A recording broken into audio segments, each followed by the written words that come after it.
Some women are broken by betrayal. Marianne Roderick was built by it. Not that she knew that yet. Not on the night it happened.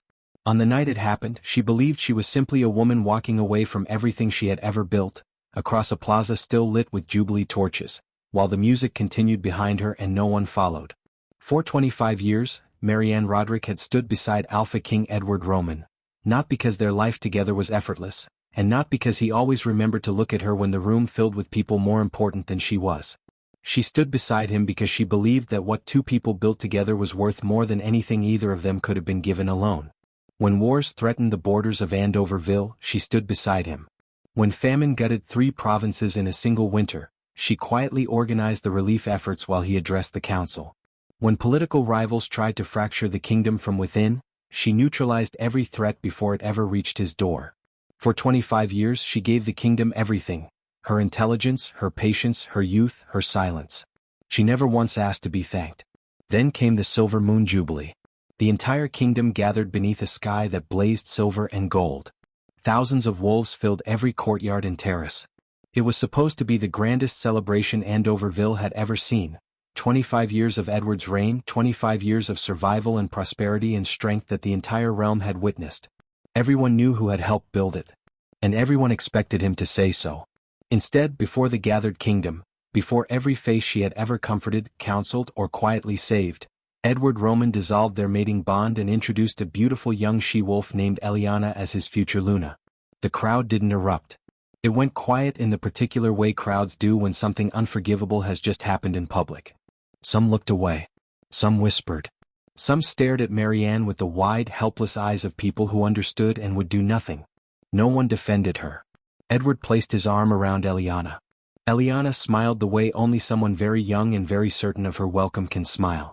And Marianne reached up, unclasped the Luna necklace she had worn for 25 years, and set it gently in Edward's palm without a word. She walked away. Nothing designed to overwhelm. That had never been Marianne's way. The most effective people in any room were often the quietest ones in it. She had spent 25 years proving herself right. She knew the names of every council elder, every border commander, every merchant family with enough influence to tip a trade agreement. She had drafted 3 treaties that Edward had signed without reading past the first page. She had sat with grieving families after border skirmishes, organized grain distribution during famines, smoothed fractures in the noble council before they ever became open wounds. She had done all of it without a title that reflected any of it.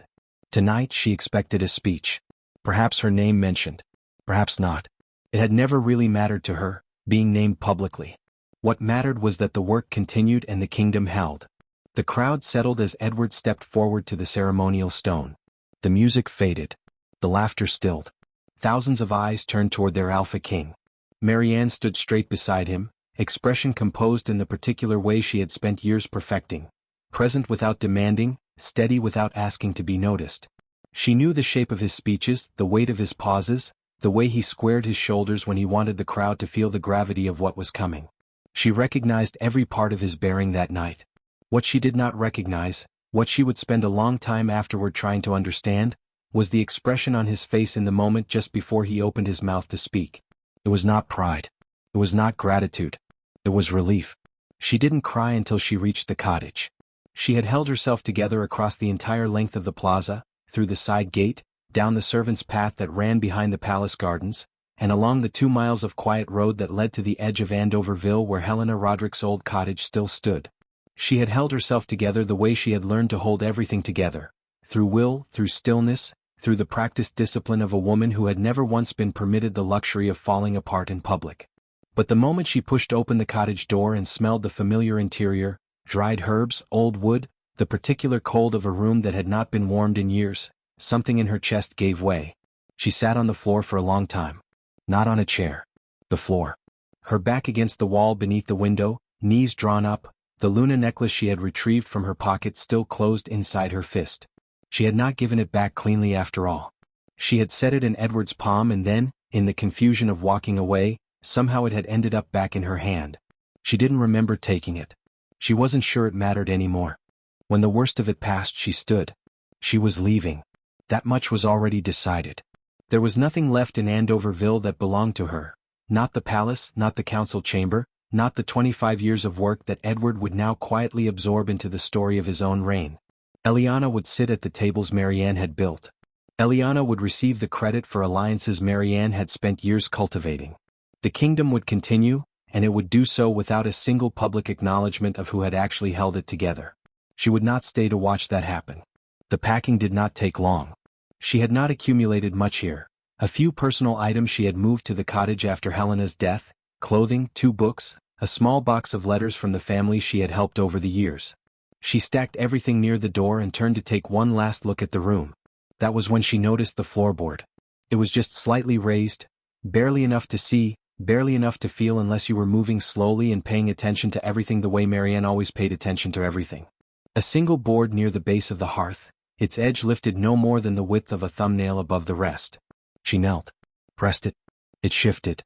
Beneath it lay a narrow compartment cut directly into the earth, shallow, deliberate, clearly made by someone who knew what they were hiding and intended it to survive a long time undiscovered.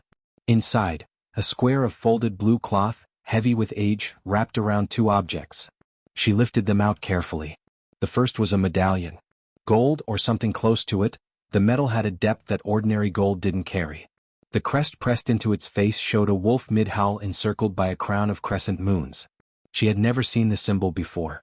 She did not recognize the kingdom it belonged to. The second was a letter. Sealed with dark wax, the same crescent crest pressed into its center. The wax had held. She broke it. Helena's handwriting. She would have known it anywhere. My darling girl. If you are reading this, then I am gone, and something has brought you back to this house at a moment when you needed the truth more than you needed protecting from it. Forgive me for waiting. I kept this from you because I loved you and because I was afraid. I'm still afraid. But you deserve to know who you are. Your name is not Marianne Roderick. That name I gave you to keep you safe. Your true name belongs to a bloodline older than any kingdom in the fate-bound realm. 26 years ago, Mooncrest Kingdom was destroyed. The royal family was massacred in a single night. I was the royal guardian assigned to the infant princess. I ran with you in my arms and I never stopped running until I reached Andoverville. That infant was you. You are the lost alpha princess of Mooncrest. The last surviving heir of King Alaric and Queen Celine Roderick. The name I borrowed to give you an ordinary life. Travel north. Find Grand Marshal Victor Ashbourne. He is the last of the royal guardians. He has been waiting. You will know what to do. I am sorry I was not brave enough to tell you while I still had the chance. All my love always, Helena. Marianne read it twice. Then a third time. She sat back on her heels in the cold room and looked at the medallion in her palm, at the blue cloth still folded across her knee, at the handwriting of the woman she had buried 3 years ago, believing she understood exactly who that woman had been. She understood nothing. She had never understood anything. She was gone before sunrise. She did not look back at the cottage, or at the distant palace lights still burning across Andoverville, or at the silver moon finally beginning to descend toward the treeline in the west. She did not see the 2 riders positioned on the hill above the road, motionless in the dark, watching her go. The fate-bound realm was more beautiful than Marianne had ever been allowed to see it. She had spent 25 years inside Andoverville's politics and walls, moving between palace and council chamber and cottage with the efficiency of someone who had long ago stopped noticing the world outside her responsibilities. But riding north alone, with nothing ahead of her and nothing left behind worth protecting, she finally looked. The forests beyond Andoverville's northern border ran for miles without interruption.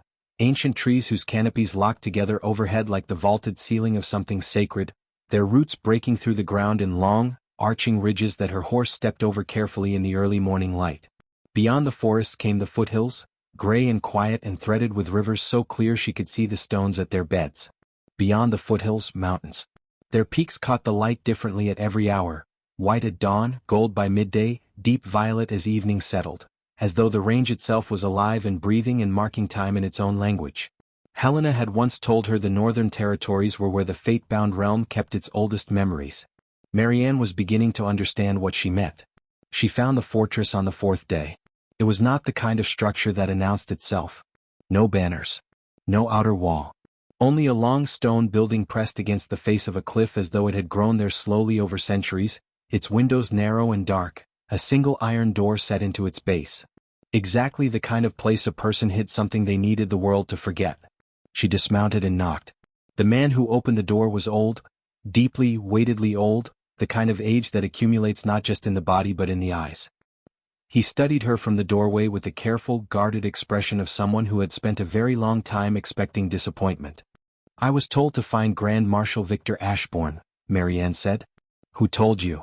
"Helena Roderick." Something moved across his face. Not yet belief. Something more cautious than that. He stepped back and let her in. She showed him the medallion first. He turned it over in his hands without speaking, examining the crest with the focused attention of someone confirming rather than discovering. Then he looked up at her. "Your left shoulder," he said quietly. "Just below the collarbone. Is there a mark there?" She stilled. Then she reached up and pulled the fabric aside. The birthmark was small, a crescent moon cleanly shaped, the kind of mark that could be dismissed as coincidence by anyone who didn't know what they were looking for. Victor Ashbourne knew exactly what he was looking for. His composure broke slowly, the way old things break. Not suddenly, but with the accumulated weight of everything that had been held too long finally becoming too much. He pressed one hand over his mouth. His shoulders dropped. When he looked at her again, his eyes were filled. "Your mother had the same mark," he said. "In the same place." He confirmed everything then. King Alaric. Queen Selene. The coup that came without warning in the night, moving too fast for the royal guard to answer. He had been outside the city walls on a diplomatic errand. By the time he returned, the palace was burning. Helena had already run. Only the infant princess had survived. He had spent 26 years not knowing if even she had made it. When he had finished, he led her without a word to the back of the fortress, to a stone alcove sealed behind a heavy door. Inside, on a narrow shelf, sat a crown. Simple in form but unmistakable in presence. Dark metal worked into a ring of crescent moons, each one connected to the next by a single thread-thin chain. The Moonfang crown. Victor lifted it carefully and set it on the shelf's edge facing her. The moment her shadow fell across it, it began to glow, slow, deep blue light rising from within the metal itself, filling the alcove, finding her face. Victor stepped back. He lowered himself to one knee. "Your Highness," he said. And his voice, for the first time, did not shake at all. Becoming a princess, Marianne discovered, looked nothing like she would have imagined. There was no ceremony to it. No moment of transformation. Only Victor, patient and methodical, teaching her things in the early mornings before the fortress warmed, the ancient customs of Mooncrest's royal house, the formal greeting protocols observed between bloodline rulers, the history of every kingdom that had once bent its knee to her parents' court. He taught her to read the old royal scripts. He showed her how the Moonfang medallion was meant to be worn, and which symbols on its face corresponded to which allied houses. She absorbed it the way she had always absorbed everything that mattered. Quietly, completely, without announcing that she had learned it. "You already govern like a Roderick," Victor told her one evening. "You simply did not know whose name the instinct belonged to." She wasn't sure whether that comforted her or made the lost 25 years feel heavier. Perhaps both. The visits to the outlying kingdoms began in the 5th week. Victor accompanied her to the first 3, then stepped back and let her continue alone. The rulers they called on were old enough to remember Mooncrest before the coup, silver-haired alphas and quiet, watchful queens who had spent decades wondering what had become of Alaric and Selene's daughter. Some wept when they saw the medallion. Some asked to see the birthmark before they would speak further. One elderly queen simply looked at Marianne's face for a long moment and said, "You have your mother's patience in your eyes," and that was enough for her. They pledged loyalty one by one. Not, as Marianne was careful to observe, because of the bloodline alone. She had arrived at each court with no army, no leverage, no political pressure. What they responded to was something less quantifiable, the same quality that had made farmers and nobles alike seek her out in Andoverville for 2 decades. She listened before she spoke. She asked about their problems before she mentioned her own. She remembered the name of an elder's late wife, mentioned in passing at the start of a meeting, and used it again at the close. Word traveled ahead of her. By the 7th kingdom they were already expecting her. It was at the 7th kingdom that she met Royal Commander Lucian Ashford. He was not what she expected from a man with that title. He didn't perform authority, he simply carried it, the way certain people carry height or stillness, as an unremarkable fact about themselves. He was reviewing border maps with 2 of the local commanders when Victor introduced them, and he looked up from the maps and greeted her with the same direct, unhurried attention he had been giving the maps a moment before. He did not bow excessively. He did not compliment her bearing or her bloodline or the crown she had not yet worn in public. He said, "Victor tells me you've been handling the Eastern Kingdom negotiations without a formal envoy. "What's your read on Castanvale's position?" she told him. He listened, asked one precise follow-up question and nodded once. That was the beginning of it. In Andoverville, things were quieter about their unraveling. The grain negotiations with the Southern Territories stalled in the third week after the Jubilee. Two noble families declined invitations to the autumn council session without explanation. Eliana sat beside Edward at formal dinners and struggled through the small, load-bearing conversations that kept diplomatic relationships intact. The kind of conversations Marianne had conducted so naturally that no one had ever noticed they were happening at all. The council noticed now. Edward noticed too, in the way men notice things they would prefer not to examine directly, sideways briefly then not at all. He was in the middle of a difficult trade session when one of his commanders entered with a dispatch from the Northern Territories. Whispers were moving through the outer kingdoms. Something about a lost royal bloodline. A princess of Mooncrest reportedly alive.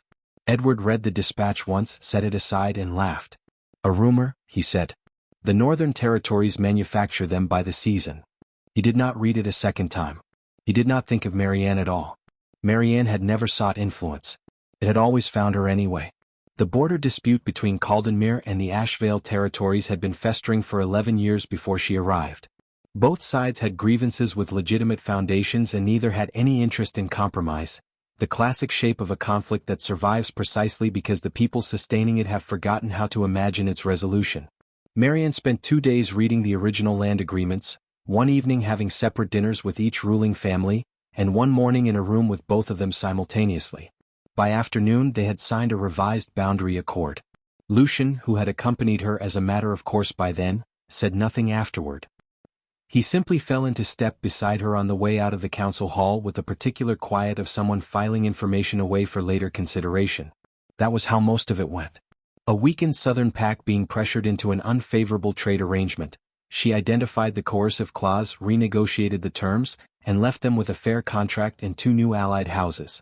A minor kingdom whose harvest failures had pushed it toward dependence on a predatory neighbor. She connected them with 3 of Mooncrest's former trading partners and restructured the supply lines within a fortnight. She did not announce any of it. She simply did the work, and the work accumulated, and the kingdoms that benefited remembered. Lucian remained beside her through all of it, not as a guard, not as a formal escort, but as something harder to categorize. He reviewed her proposals before she presented them and told her plainly when he thought an approach was wrong. She told him plainly when she disagreed with his assessment. They had both been right enough times that neither kept score. She trusted him in the specific way she had learned to trust very few people.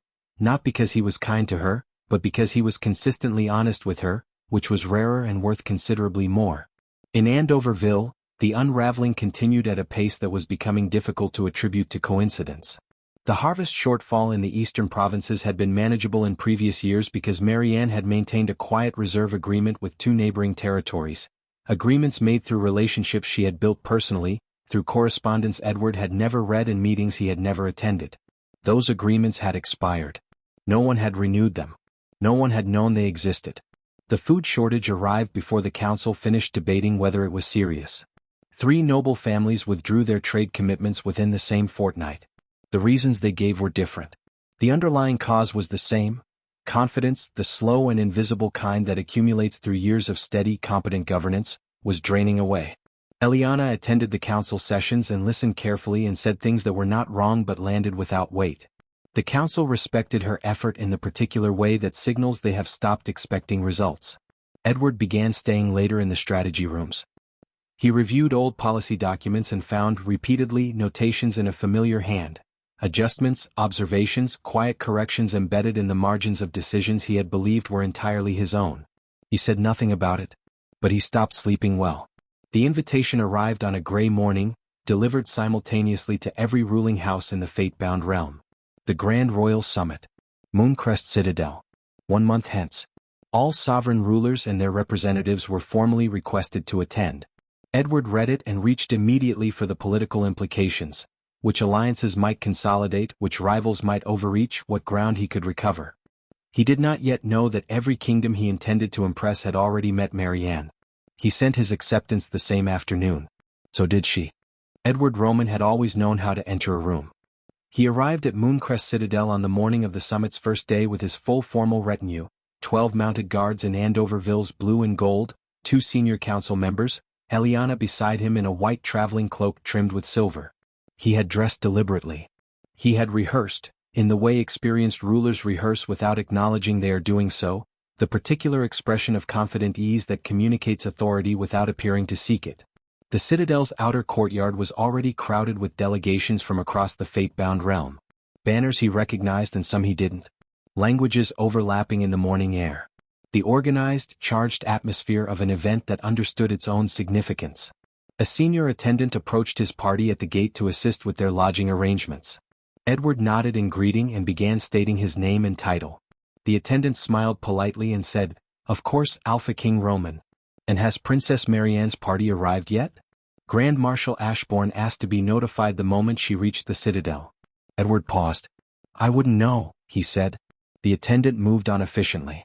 Edward watched him go, then turned to his senior council member with a look that asked a question he didn't put into words. The council member offered nothing useful in return. It was the first of many such moments.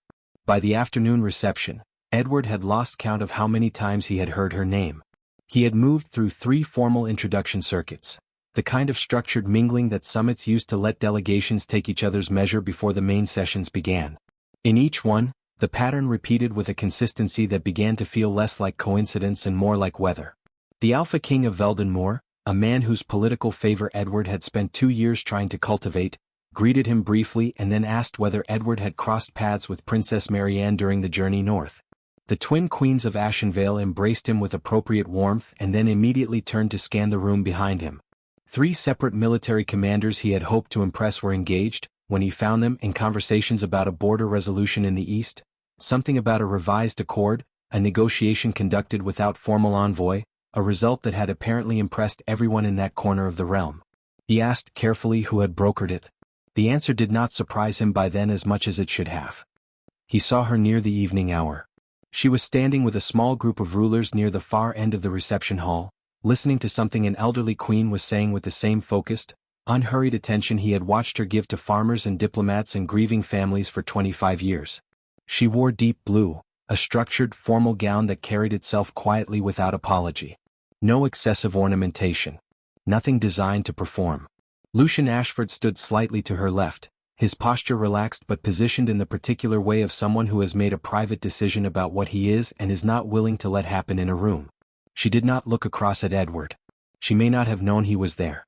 He stood and watched the elderly queen reach out and take Marianne's hand with both of hers, and watched Marianne receive it simply, without performance, and felt something shift in his chest that he did not have a name for yet. The announcement came before dinner. Grand Marshal Victor Ashbourne entered the throne room ahead of the evening session accompanied by 4 citadel guards carrying a sealed ceremonial case. The assembled rulers quieted without being asked.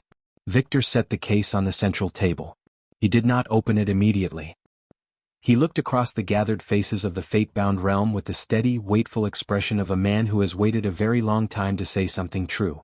"Tomorrow," he said, "history will be corrected." The throne hall of Mooncrest Citadel held 300 rulers, commanders and delegates when it was full. It was full. Victor Ashbourne stood at the center dais without notes, without ceremony, without the formal preamble that typically opened proceedings of this kind. He simply began speaking, and the room gave him its complete attention in the way rooms do when they sense that what is about to be said has been waiting too long to be said. He told them about Mooncrest. He told them about King Alaric Roderick, not the political figure but the man. A ruler who had settled 3 generational land disputes through patient negotiation when his predecessors had resolved them through war. A king whose council chambers had always been open to the smallest pack leaders in the realm, because he believed that the health of a kingdom was best measured at its edges, not its center. He told them about Queen Selene, her scholarship, her correspondence with healers and historians across the realm, the network of mutual aid agreements she had quietly built between the minor kingdoms that most rulers didn't bother to learn the names of. He told them about the night it ended, the betrayal that came from inside the royal house. The speed of it, how completely a dynasty could be erased between moonrise and dawn when the people entrusted with its protection chose otherwise. He had been outside the city walls. He had seen the smoke from the road and understood immediately what it meant and known, with the specific certainty of a man arriving too late, that there was only one thing left worth doing: finding the child. Helena Roderick had already run. She was 2 hours ahead of him and she did not stop. He had spent 26 years not knowing whether she had made it. The hall was absolutely silent. "She made it," Victor said. He turned and looked toward the left side of the dais. "Princess Marianne, will you come forward?" She walked from the side of the hall to the center with the same quality of movement she brought to everything. Unhurried, without performance, her eyes steady and her expression carrying something that was not quite calm but had been built on top of it through long practice. She wore no crown. She carried the medallion in her hand. Victor opened the ceremonial case. The Moonfang crown had not been seen in public in 26 years. The hall leaned almost imperceptibly forward as he lifted it. Dark metal worked into crescent moons, each one linked to the next by a fine chain, simple in form and absolute in presence. He held it before her without placing it. The light came first. A deep, resonant blue, rising from within the crown's metal the way heat rises, gradually, then all at once, filling the space between Victor's hands and Marianne's face, then expanding outward, climbing the walls of the throne hall, reaching the vaulted ceiling, finding every corner of the room with a quality of illumination that was not quite light and not quite warmth but something that encompassed both and meant something older than either. The hall rose to its feet without being asked. Then one by one and then all at once they knelt. 300 rulers, commanders and delegates. Kingdoms that had waited a generation for this moment and kingdoms that had not known until today what they had been waiting for. The old queen who had taken Marianne's hand the previous evening. The commanders who had watched her work. The allied houses that had pledged quietly, one by one, across 6 weeks of unhurried travel through the northern reaches of the realm. All of them kneeling. "Princess Marianne Roderick," Victor said, his voice filling the hall without effort. "Daughter of King Alaric and Queen Celine. Last heir of the Mooncrest bloodline. Rightful alpha princess of the oldest royal throne in the fate-bound realm." Marianne stood in the blue light and looked at the kneeling hall and did not perform the moment. She did not raise her chin or extend her arms or compose her expression into anything resembling triumph. She simply stood and received it and let it be what it was. Lucian, still standing at the edge of the dais where he had positioned himself at the start of proceedings, watched her face. He did not kneel. He was not part of a kingdom paying fealty. He was something else and they both knew it. Edward Roman was in the 4th row. He had arrived at the session expecting to observe a procedural restoration ceremony for a minor historical bloodline, the kind of formal political theater that summits occasionally produced, significant in symbolism and limited in practical consequence. He understood, as the blue light reached him and the hall descended to its knees around him, that he had misread the situation entirely. The woman standing at the center of the fate-bound realm's collective recognition, crowned in ancient light, receiving the fealty of 300 sovereign rulers with the quiet, undemonstrative steadiness of someone who had always known how to hold a room together without asking it to notice her, was the same woman he had dismissed before thousands of his own people not 3 months ago. He had not even considered, when he read the northern dispatches about a lost princess, that he already knew her name. He remained standing when the hall knelt. Not from defiance. Simply because his body had stopped receiving instructions from the part of him that was supposed to be functioning. Eliana beside him said nothing. There was nothing to say. Edward watched Marianne stand in the light of a crown that had waited 26 years for her blood, and understood for the first time, with the specific irreversible clarity of a man who has just grasped the full scale of what he discarded, exactly what he had done. He found her on the citadel's eastern terrace just before midnight. She was standing at the stone railing looking out at the northern mountains, which were visible in the dark only as a deeper darkness against the sky, a long, solid absence of stars along the horizon. She had changed out of the formal gown into something simpler. The Moonfang medallion still rested at her collarbone. She heard his footsteps on the stone and did not turn around, which told him she had already known who it was before he arrived. He stopped a few feet behind her. "Marianne." "Edward." He had rehearsed this in the 2 hours between the throne hall and now. He had stood in his assigned chambers turning words over and discarding them, looking for an arrangement that adequately carried the weight of what needed to be said. Nothing had felt sufficient. He had come anyway because waiting for sufficiency was how men like him avoided the conversations they most needed to have. "I owe you an apology," he said. "Yes," she said simply. "Not unkindly." He moved to stand beside her at the railing, leaving space between them. The night air was cold at this elevation. Below the citadel walls, the lights of the summit encampment stretched across the valley floor in quiet, scattered patterns. He told her the truth. He had not planned to tell her all of it, but once he began he found that partial honesty felt worse than silence, so he continued. He told her he had ignored her, not cruelly, not consciously, but with the habitual thoughtlessness of a man who had grown so accustomed to the results of her work that he had stopped registering the work itself. He told her he had underestimated her for 25 years, had categorized her contributions as support rather than leadership, had accepted the outcomes she produced while mentally attributing them to his own direction. He told her that choosing Eliana had not been about love, not really. It had been about the way Eliana looked beside him at formal occasions, and what that look communicated to rooms full of people whose opinions he had valued more than he had valued the woman who had actually built everything those rooms were impressed by. He said, "I loved my position more than I loved your loyalty. I knew what I had. I simply didn't respect it." Marianne listened to all of it without interrupting. When he finished, the silence between them lasted long enough that he began to understand it was not a pause but an answer taking its shape. "Can we begin again?" he asked. "Whatever form that takes. I'm not asking for what we had. I'm asking for the chance to be different than I was." She turned from the railing then and looked at him directly, the same look she had always given difficult things, clear and unhurried and without the performance of emotion in either direction. "I forgive you, Edward," she said. "I want you to understand that I mean that genuinely. I'm not saying it to close a door. I'm saying it because carrying that weight forward serves neither of us." He felt something loosen in his chest. Then she continued, "But I won't return. That I also mean genuinely." He opened his mouth. She spoke before he could fill the space with something that would only need to be addressed. "I spent 25 years living inside the boundaries of what you needed me to be," she said. "I was loyal to that. I don't regret the loyalty. But I built a kingdom for someone else and called it a life, and I am done doing that." She paused. "I want to find out what I build when I'm building it for myself. I think I've earned that."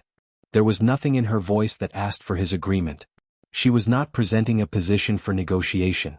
She was simply telling him something true about herself, with the same quiet directness she brought to everything, and waiting for him to be large enough to receive it without making it about his own pain. He was quiet for a long moment. "Yes," he said finally. "You have." He left the terrace shortly after. He did not look back, which was perhaps the most honest thing he had done in 25 years, accepting that some doors, once closed from the other side, are not his to reopen. Marianne stayed at the railing until his footsteps faded entirely.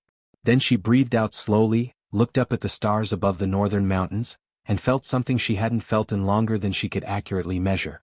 She felt like herself. Completely, quietly, irreversibly herself. She was still standing there when she heard a different set of footsteps, lighter, more deliberate, with a particular rhythm she had come to recognize without needing to look. Lucian stopped beside her at the railing and was quiet for a moment in the easy, undemanding way he was always quiet. "There's a good view from the western watchtower at sunrise," he said. "If you wanted to see the mountains in proper light." She glanced at him. "Is that an invitation?" "It is," he said. She looked back at the mountains. The darkness along the horizon felt different than it had an hour ago, less like absence, more like something waiting to be illuminated. "Then I'll be there," she said. The sunrise from the western watchtower was exactly what Lucian had promised. The mountains caught the light before anything else did, their peaks igniting one by one from east to west, gold bleeding into white, white into the pale blue of a sky still deciding what kind of day it meant to be. Marianne stood beside him and watched it happen in silence, the kind of silence that doesn't ask to be filled, and thought about how rarely she had simply stood somewhere and watched something beautiful without cataloging what needed to be done next. She was still learning how to do that. She suspected it would take time. Lucian was quiet beside her. When the light had fully arrived and the mountains were themselves again, solid and ancient and indifferent to the proceedings of the fate-bound realm below them, he turned to face her. He did not kneel. That was the first thing she noticed. He stood squarely in front of her, the same way he always stood, as though the ground beneath him were entirely reliable, and looked at her with the direct, unhurried attention that had been, from the beginning, the thing about him she trusted most. "I want to say something to you before the day begins," he said. "Before the ceremony and the crowds and everything that comes after. While it's just us." She waited. "I loved the woman long before I discovered the princess," he said. "I need you to know that. Not the bloodline. Not the crown. The woman who renegotiated a trade agreement in Caldenmere without raising her voice and walked out of that council hall like it was unremarkable. The woman who remembered an elder's late wife's name 3 hours after being told it once." He paused. "I'm not asking you to be a queen. You already are one. I'm asking if you'll let me stand beside you while you are." The mountains were very bright behind him. "Yes," Marianne said. The same word she had given Edward on the terrace, but carrying, this time, an entirely different weight. Not closure. Beginning. The restoration ceremony filled the citadel's grand courtyard by mid-morning. Citizens from the surrounding territories had traveled through the night to attend. They lined the walls and filled the terraces and stood 6 deep along the ceremonial path. Ordinary people, most of them who had grown up hearing their parents speak of Mooncrest Kingdom the way people speak of things that were good and are gone and cannot be recovered. Victor placed the Moonfang crown on Marianne's head before 300 rulers and 10,000 witnesses and said nothing further, because nothing further was required. The crowd did not cheer immediately. There was a moment, brief and collective and absolute, of complete silence, the kind that only gathers when something lost for a very long time has finally been found. Then the sound came up from the courtyard in a single wave and broke against the citadel walls and kept going, rolling out across the valley and into the mountains and beyond. Lucian stood to her left. He did not look at the crowd. He looked at her. Edward Roman stood near the back of the gathered delegation and watched. He was not bitter. Bitterness would have required believing he had been wronged, and he understood clearly by now that the opposite was true. What he felt was simpler and harder than bitterness, the clean, unambiguous weight of regret, which does not rage and does not excuse itself and does not diminish with time. He watched Marianne receive the acknowledgement of the fate-bound realm with the same steady, unperforming grace she had brought to 25 years of unrewarded work, and he thought about all the rooms she had held together while he stood at the front of them accepting credit for their warmth. He stayed until the end. It seemed, at minimum, the honest thing to do. In the months that followed, Mooncrest was rebuilt. Not quickly, real things rarely rebuilt quickly, but steadily, with the particular momentum that gathers when the right person is making the decisions. Trade routes reopened. Minor kingdoms that had been quietly struggling found themselves connected to networks of mutual support that seemed to anticipate their needs before they had finished articulating them. Disputes that had calcified over decades were resolved through the patient, unhurried application of fairness. Children played in the citadel courtyards. Elders sat in the newly restored Great Hall and recognized, in the quality of the governance surrounding them, something they had not felt since before the coup. Marianne moved through all of it the way she had always moved through everything, without announcing herself, without requiring acknowledgement, doing the work because the work mattered and because she had finally, completely understood that building something worthwhile was its own reward when you were building it for the right reasons. Lucian was beside her. Not behind her, not in front, beside, which was exactly where she needed someone to be and exactly where he had always intended to stand. On the evening of Mooncrest's first restored harvest celebration, she stood at the window of the royal chambers and looked out at the lit courtyard below. The music, the families, the uncomplicated noise of people who felt safe enough to celebrate, and understood something she had not had language for until now. Losing Edward Roman had felt, on the night it happened, like the end of everything she had built. It had been the first sentence of the life she was always meant to be living. She had simply needed to lose the wrong thing before she could find her way to the right one. Below, someone called her name, not Luna, not Marianne, but Your Highness, spoken with the easy familiarity of a court that had already made its peace with the fact that its queen was exactly who she appeared to be. She turned from the window. There was work to do, and she had never once in her life been afraid of that.